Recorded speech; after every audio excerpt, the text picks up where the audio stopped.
Hello, good crowd. I am thrilled today to have with us Susan Elwer. She's the owner and founder of Spoonful Apparel. She's using her social enterprise to raise money to feed hungry kids. You don't want to miss this episode. Welcome to the Your Mark on the World show with your champion of social good, Devin D. Thorpe.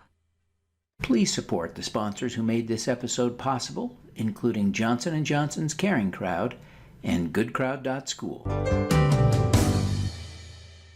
Susan, welcome to the show. Thank you very much for having me. We're thrilled to have you on the show. Thank you so much for taking time. Tell us a little bit about Spoonful Apparel.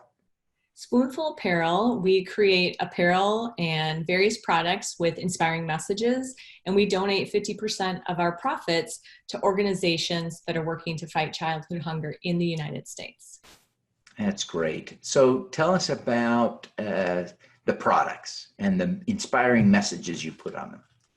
So some of the products we offer t-shirts, sweatshirts. We've recently added hats, some stickers, mugs, and this past spring we added a youth line. So we offer youth, toddler, and now baby items as well. Wow, how fun. And the whole idea behind the inspiring messages, right kind of when this idea came to me, I love wearing graphic t-shirts, and I thought if I was going to wear something, I wanted it to mean something. I wanted it to not only have a meaning for me, but for other people who are seeing me wear it, and to spark a conversation. So that's the idea behind the messaging. Well, give us an idea, a sampling of some of your favorite messages. The first one we had was I Choose Happiness, and we've grown the I Choose line to include I Choose Kindness, I Choose Joy, and then we're going to have some additional additions throughout the year here too. And what's neat about that, the I Choose line, again, it started with I Choose Happiness, and the story behind that was we had a friend, and her grandfather was in hospice, and on his hospice room wall, he had a list of things, kind of rules to live by.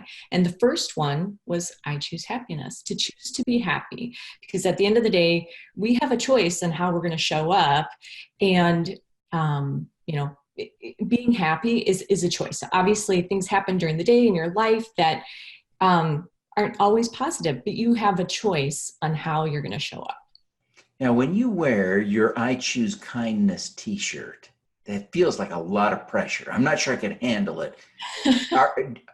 Have you ever misbehaved wearing your I Choose Kindness t-shirt?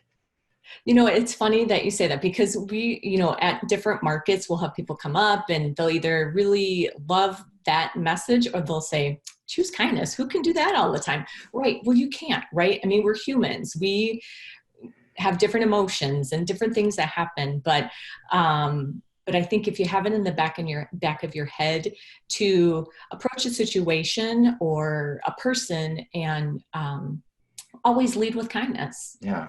I think sometimes there's a lot of pressure. But. Yeah, it seems like a really good idea, but I do envision myself with the big I Choose Kindness on my chest in the viral YouTube video of me screaming at the guy at Taco Bell, right? Right. Exactly. Yeah, that's scary. I wanted Mexi fries. Right. No, so anyway, yeah, that seems like a lot of pressure, but that's good. That's good. I'm glad that people have the courage to wear that shirt. I should. That would help me be even kinder. Right. So how did you choose hunger as a cause? I actually grew up in a single parent family household. We relied on welfare for housing, clothing, and medical. And through that experience, I actually was working in a preschool classroom back in 2016. And one of our kiddos in our class, we found out he'd gone the first half of the school year without a lunch. Broke my heart. I said, I'll make him a lunch until we can connect his family to the right services, which we did. But again, that experience brought up memories of my own childhood, and how it felt to know that I was not like my peers. Back in the day, our lunch tickets were different color. So kids knew, like, why is your color different? Well, then you kind of had to explain it, or didn't, because they quickly figured it out. Or, for instance, I could never bring a cold lunch to school, and my friends could. So it's just those things. So, I mean, those experiences, knowing how it feels, I'm in a position now where I can be part of the solution. Tell us a little bit about how you moved into a different situation than your mom. For me, I saw poverty, I saw dysfunction, and I knew right away that from an early age that I needed to get a higher education. I was the first person in my family to go to college. And when I first approached my mom and said, I think it was probably my junior year, I'm going to apply, I'm going to go. Her response was, oh, I don't think you should do that. I think you should just get a 9-to-5 job, kind of like what she was doing. And at the time, it actually was quite hurtful. But looking back, I know that she was just operating from what she knew, right? That was her world. That's kind of what the limits of her world were. And I knew that if I wanted to break that cycle, education was the key. It's clear, and I think a lot of people can sort of intellectualize that leap. They can say, okay, I understand college creates a whole new tier of opportunities, but it also required it for you to make that leap. You had to believe you could. And your mom clearly wasn't the source of that faith. Where did you get that courage, that belief in yourself, do you think? Where did that come from? If I make no qualms about saying that we're Christian. So even though I didn't go to church, I think looking back, it was God. God instilled that in me. Interesting. Well, I appreciate you sharing that. So, Susan, as you work, what are some of the ways that you've been able to grow your business in the recent years since you launched it? Well, originally when we launched, we thought we were going to do online retail, and quickly learned through one of our initial nonprofit partners, Second Harvest Heartland, locally here in Minnesota, and they serve Western Wisconsin as well. When we met with them to see the great work that they're doing, they know of a walk to end hunger that happens at the Mall of America every Thanksgiving morning. And the company that puts that on, the business, is Hunger Solutions. And Marcia said, hey, I think they're looking for another t-shirt vendor. Why don't you give them a call and see if they're interested? And so at that point, we weren't really, corporate and event-based apparel was not on our radar. But in thinking and being flexible thinkers, we're like, this is another revenue stream. This is another way that we can create meals. And it's it's very you can duplicate it across different companies. So I would say being open to pivoting from just retail to the corporate and event-based apparel as well. Excellent. What are you most proud of having accomplished? I never thought of myself as an entrepreneur. So I think for me personally is just being able to grow and get out of my comfort zone, because I was really stuck in one. I stayed home after college. I worked in the corporate world, and then I was able to stay home with my girls for about 11 years and went back into the workforce. But that time it was very focused on my family and didn't spend a lot of time growing myself personally, professionally. So I would say just the personal growth, the connections I've made, not being afraid to take those chances and take those leaps of faith. Excellent. You've been at this a while now, a few years. What's the most important lesson you've learned? I would say, again, like I've said, being able to pivot from what we originally thought our business was going to look like and being open to other business opportunities that still fulfill our mission. The other piece too, for me, specifically, is to ask for help. Being a small business owner, it doesn't mean that you have to be an expert at everything. And actually you shouldn't be, because then you're not going to get anything done, because you're going to be pulled in multiple directions. But being able to ask questions, seek out the people that are going to be able to fill that need, that gap that you don't maybe have. Great lessons.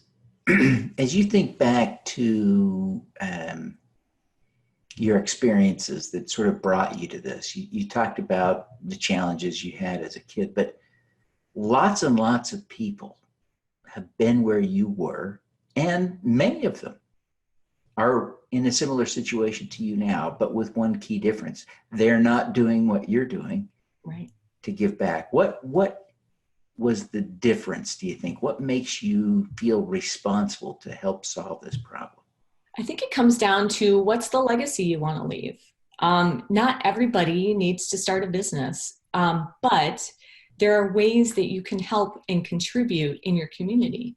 Find those areas, those things that touch your heart, because those are the ones that are going to stick. And find organizations that are doing that work and go help them. Volunteer your time and energy, your monies, whatever it is, but make sure you're leaving this world better than when you came here. Excellent.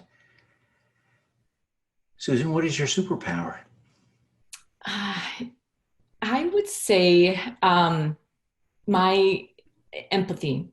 And I think it's grown as I've gotten older, but being able to put myself in other people's shoes, and to not maybe, say for instance, there's an interaction, it's a negative interaction. Well, I don't know what led them to feel that way. It could be a situation that they just came from. It could be their background, whatever it is. But to take a step back and think, okay, their reaction may not be about me, but it's about them. And then to then react in a kind way.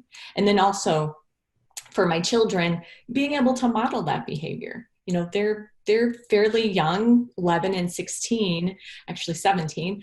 And showing them that there's another way to interact with people, and not to let people's anger or animosity or whatever it is impact how they're going to show up.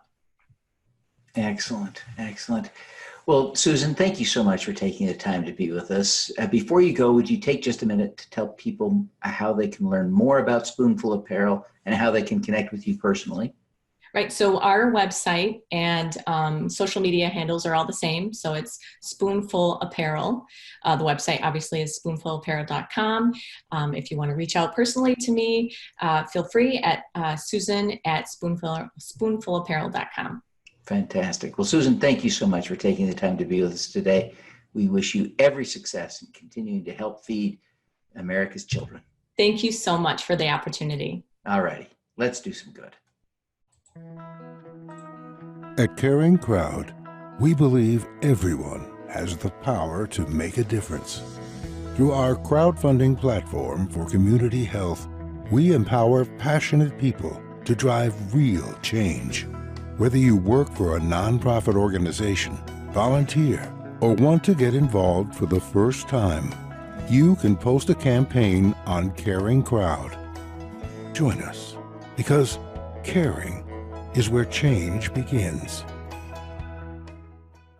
At goodcrowd.school, 5% of what you pay to learn how to make a difference goes to nonprofits working to eradicate extreme poverty, improve global health, and reverse climate change by 2045. So when you take a course to learn how to change the world, you do change the world. Get started at goodcrowd.school today. Thanks for tuning in to the Your Mark on the World show, the Social Impact Podcast. Please subscribe via YouTube, iTunes, Google Play, Stitcher, or Spotify.